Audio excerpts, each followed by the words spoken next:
माँ कात्यायनी की विस्तृत और रोमांचक कथा। प्राचीन काल की बात है, जब अधर्म और आतंक ने धरती को पूरी तरह से घेर लिया था। महिषासुर नामक एक भयंकर राक्षस, जिसने देवताओं को पराजित कर स्वर्गलोक पर अपना अधिकार जमा लिया था, अपनी शक्ति के मद में अंधा हो चुका था। वो इतना बलवान था कि उसे कोई भी पराजित नहीं कर सकता था। देवताओं के पास न तो कोई उपाय बचा था और न ही कोई आसरा। महिषासुर का अत्याचार हर ओर फैल चुका था और धरती के लोग भी उसके आतंक से त्रस्त हो गए थे। देवताओं ने हारकर भगवान ब्रह्मा, विष्णु और महेश से सहायता की गुहार लगाई। देवताओं की प्रार्थना सुनकर त्रिमूर्ति ने अपने तेज और दिव्य शक्तियों को एकत्र किया और एक अद्वितीय शक्ति का निर्माण किया। ये शक्ति इतनी प्रचंड थी कि सभी देवता चकित हो गए। इस शक्ति का रूप अत्यंत सुंदर, तेजस्वी और खौफनाक था। वह शक्ति कोई और नहीं, माँ कात्यायनी थी। उनके शरीर से तेज की किरणें निकल रही थीं, जो चारों दिशाओं में फैल रही थीं। उनके हाथों में त्रिशूल, खड्ग, कमल और गदा थे और वे एक सिंह पर सवार थीं। उनके चेहरे पर एक अदम्य क्रोध था, जो महिषासुर के अंत का संकेत दे रहा था। कात्यायन ऋषि की तपस्या और माँ का अवतरण। दूसरी ओर हिमालय की एक गुफा में महर्षि कात्यायन अपनी घोर तपस्या में लीन थे। उनकी इच्छा थी कि माँ दुर्गा स्वयं उनके घर में पुत्री रूप में अवतरित हों। उनकी कठोर तपस्या ने ब्रह्मांड को हिला दिया था। देवताओं और ऋषियों को भी ऐसा प्रतीत होने लगा कि महर्षि की यह तपस्या धरती पर कुछ असाधारण घटने का संकेत दे रही है। एक रात, जब आकाश में घने बादल छा गए और चारों ओर अंधकार फैल गया, माँ कात्यायनी ने महर्षि कात्यायन के घर में जन्म लिया। आसमान से एक तेजपुंज महर्षि की कुटिया में उतरा और उस तेज से एक सुंदर कन्या का जन्म हुआ। कन्या के रूप में प्रकट हुई माँ कात्यायनी का सौंदर्य अद्वितीय था, परंतु उनकी आंखों में कुछ अलग ही रहस्यमयी गहराई थी। महर्षि कात्यायन ने जब अपनी पुत्री को देखा तो वे समझ गए कि यह साधारण कन्या नहीं है, वह स्वयं माँ शक्ति हैं। उन्होंने माँ को प्रणाम किया और अपनी पुत्री के रूप में उन्हें पाकर धन्य हो गए। परंतु कुछ ही समय में उन्हें ये भी ज्ञात हो गया कि उनकी पुत्री धरती और स्वर्ग दोनों को महिषासुर के आतंक से मुक्ति दिलाने के लिए अवतरित हुई है। महिषासुर का आतंक और माँ का युद्ध। महिषासुर अब अपनी शक्ति के चरम पर था।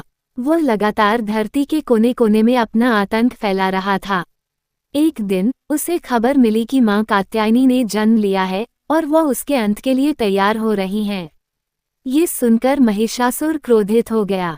उसने कहा, क्या कोई स्त्री मुझे हराने का साहस करेगी? यह असंभव है। महिषासुर के इस घमंड ने उसे अपने विनाश की ओर धकेल दिया। माँ कात्यायनी ने महिषासुर को युद्ध के लिए चुनौती दी। एक रात जब चारों ओर सन्नाटा था, माँ कात्यायनी सिंह पर सवार होकर युद्ध के मैदान में उतरी। आकाश में बिजली चमक रही थी और धरती कांप रही थी। महिषासुर अपनी विशाल सेना के साथ तैयार खड़ा था। उसने सोचा था कि एक स्त्री उसका कुछ नहीं बिगाड़ सकती, लेकिन माँ कात्यायनी के तेज और शक्ति को देखकर उसकी सेना में भय फैल गया। महिषासुर ने अपनी मायावी शक्तियों का प्रयोग किया और वो कई अलग अलग रूपों में बदल बदल कर माँ पर आक्रमण करने लगा।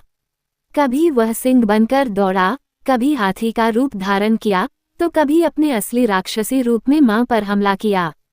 परंतु माँ कात्यायनी ने अपनी अलौकिक शक्तियों से महिषासुर के हर प्रहार को विफल कर दिया।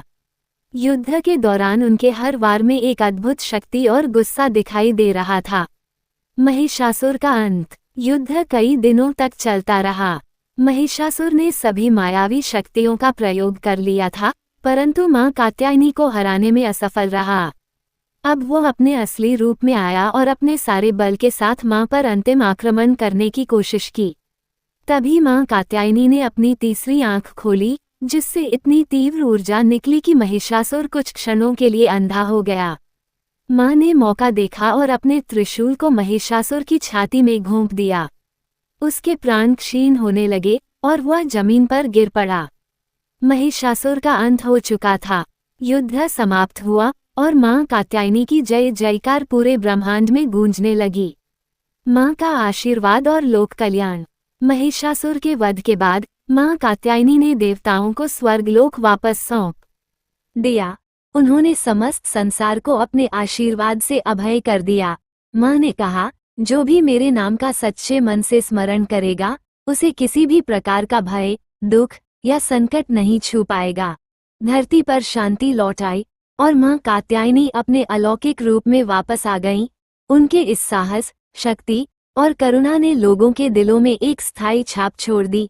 आज भी माँ कात्यायनी की पूजा नवरात्रि के छठे दिन की जाती है और वे अपने भक्तों को शक्ति, साहस और सुरक्षा प्रदान करती हैं। इस प्रकार माँ कात्यायनी की कथा हमें ये सिखाती है कि जब भी अधर्म और अत्याचार अपने चरम पर होगा, माँ शक्ति हमें उससे उबारने के लिए अवश्य प्रकट होंगी। उनका प्रत्येक रूप हमें साहस, प्रेम और आत्मविश्वास से परिपूर्ण करता है।